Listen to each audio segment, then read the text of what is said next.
qormaata seensaa manneen bultii addaa qabannee isiniif dhufnee jirra.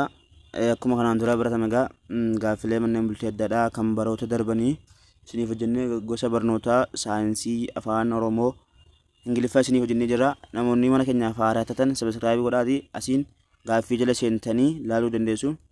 Arras qormaata saayinsii qabannee kan bara 2017 qabannee isiniif dhufne. Gaaffii tokkoffaan kanneen armaan gadii keessaa kan qaamolee safaramoo fiizikaalaa shallagamoo ta'e isa kamidha? A.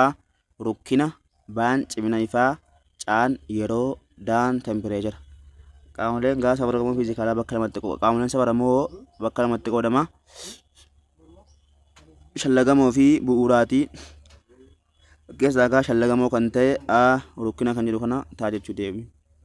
Gaaffii lakkoofsa 2 adeemsota rakkoo tokko mala saayinsaawaan furuuf deemnu keessatti tartiibii sirrii kamidha?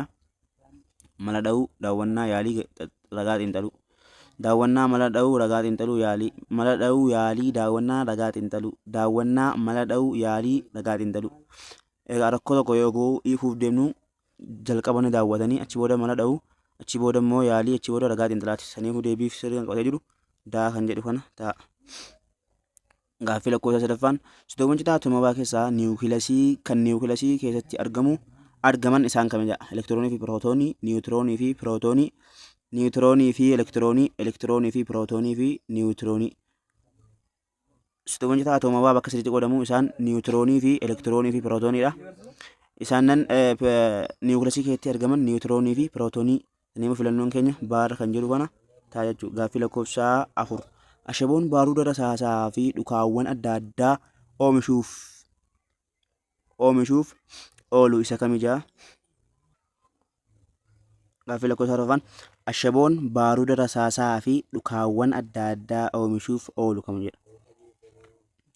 Aan pootaashiyeem naayitireetii, baan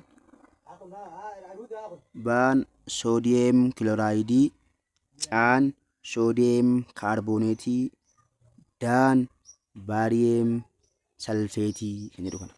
Saniifuu gaa akkuma asirratti argamu soodiyeem kilooraaydiin ashaboo nyaataati. Baaruu rasaasaa oomishuuf kan oolu A kan jedhu kana pootaashiyeem naayitireetii kan jedhu kana ta'a jechuudha. Gaaffii lakkoofsa 4 dhukkuba sirna intigumeentarii namaa ta'ee kan sababa vaayirasii paarmaayokoosii jedhamuun dhufu kamidha? A. Gifira, B. Cittoo, D. Baarillee, C. Baarillee, D. Ho'ichoo. Sababa dhukkuba paarmaayokoosii jedhamuun vaayirasii paarmaayokoosii jedhamuun kan dhufu A. Gifira kan jedhu kana ta'a. Gaaffii lakkoofsa 6 caasaa sirna lafee namaa irratti kan sirrii ta'e kam? A. Lakkoofsi lafee daa'immanii kan ga'eessummaa ni caala. B.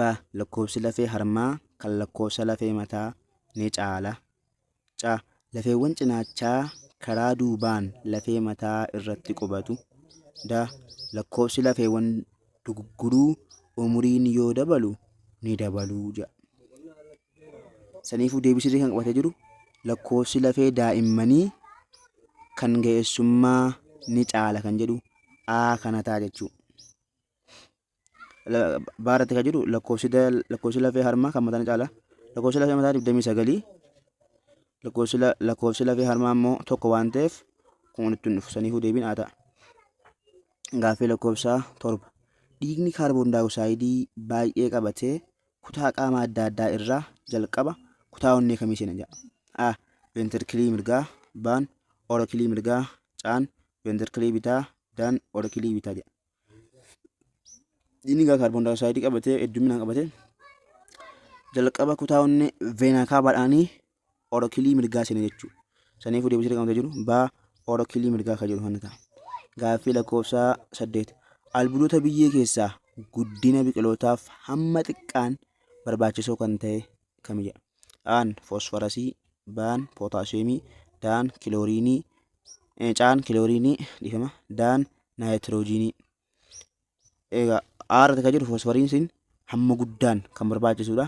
Pootaashiyeemiin illee akkasuma, naayitiroojiiniin illee akkasuma hamma xiqqaan kan barbaachisu kilooriinii kan jedhu kana ta'a jechuudha. Gaaffii lakkoofsa 9. Aduun kan ijaaramte bakka duwwaa fi bakka duwwaa irraayi. A. Hiilemii fi haayidroojiinii. B. Oksijiinii kaarboonii. C. Salfarii filoorinii. D. Haayidroojiinii oksijiinii. Aduun kan ijaaramte hiilemii fi haayidroojiinii fi hiilemii A ta'a jechuudha. Gaaffii lakkoofsa 10. Saffisa sagalee faalkaa maatarii keessatti qabu guddaa irraa gara xiqqaatti kan agarsiisu kami jedha.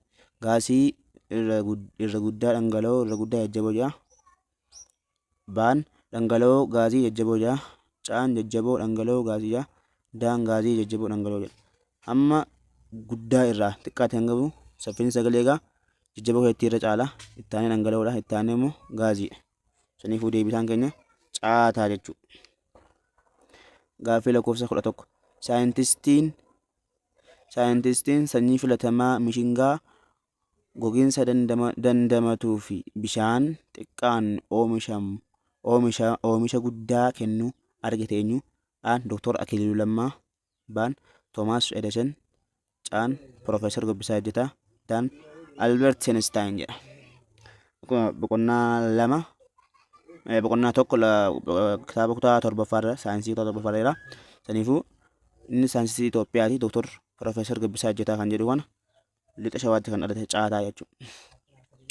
Gaaffii lakkoofsa gaaffii 12ffaan foormulaan ilkaan nama ga'eessaa tokko 2 yoo ta'e baay'inni ilkaan daadee isaa meeqa? A. 4.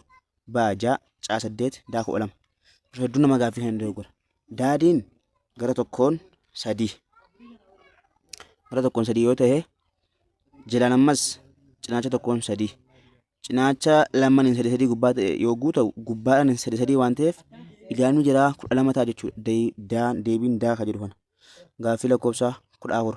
Koompaawundoota armaan gadii keessaa kan maqaan isaa foormulaa waliin sirrii ta'e kami jedha? A. Pootaashiyeem kaarbooneetii. B. Almuuniyeem naayitireetii. C. Soodiyeem foosfeetii. D. Kaalshiyeem salfeetii. Foormulaa isaa wajjin sirrii waltee jedhu sinuu ni beektanii pootaashiyeem kaarbooneetii kan jedhu A kana ta'a jechuudha. Gaaffii lakkoofsa 14.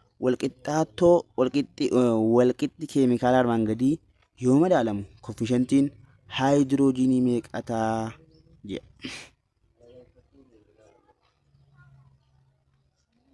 A. Koofishentii haayidroojinii meeqa ta'a? Amooniyeem ida'uu oksijiinii ni kenna. Naayitiroojiin oksaayidii jedha. Naayitiroojiin ida'uu bishaaniiti. Aan 3 jedha. Baan 4. Caan 5. Daan 6. Deebisee kan qabatee jiru koofishentiin haayidroojinii meeqa ta'a? 5 ta'a jechuudha. Caa kan jedhu kana. Gaaffii 15. Caasaa seelii keessaa bakki gubamni soorataa itti gaggeeffamuu fi annisaan seelii itti oomishamu kami jedha? A. Raayiboosomii. B. Maayitookondiriyaa. C. Niwukilasii. D. Vaakiyoolii. Niwukulasiin wiirtuu seeliiti. Vaakiyuumiin bakka bishaan xuraawaa adda addaa itti kuufamudha. Raayiboosomiin pirootinii oomishuuf gargaara. Bakki gubamni soorataa itti gaggeeffamu maayitookondiriyaa B kan jedhu kana ta'a jechuudha. Gaaffii lakkoofsa 16ffaa. Sochii lafti taasistu irratti kan sirrii ta'e kami jedha?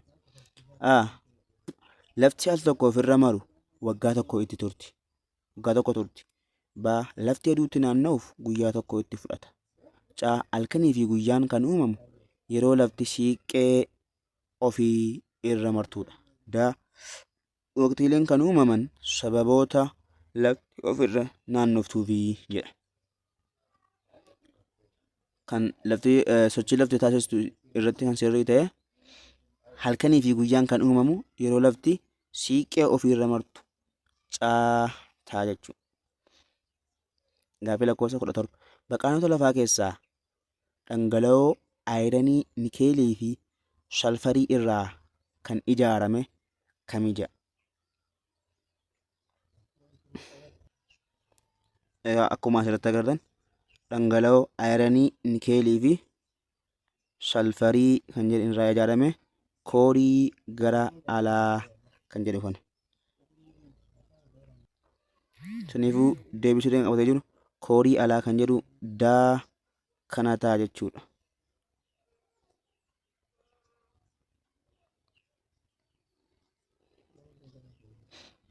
Gaaffii lakkoofsa 18 humni 2 niwutoonii ta'e wanta hangi isaa 8 kiloogiraama ta'e irratti yoo dalage gulli wantichaa hammam ta'a jedha.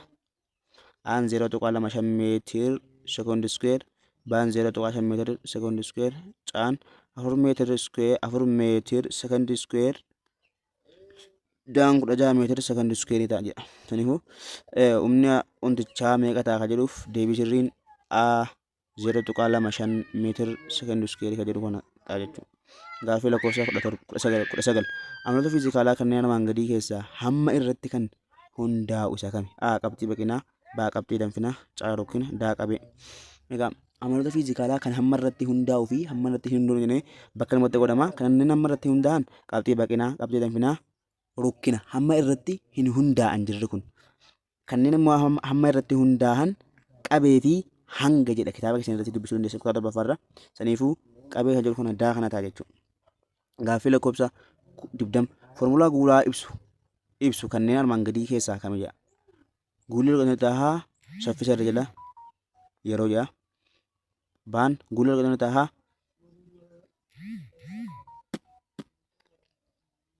vaa irratti jedha. Caan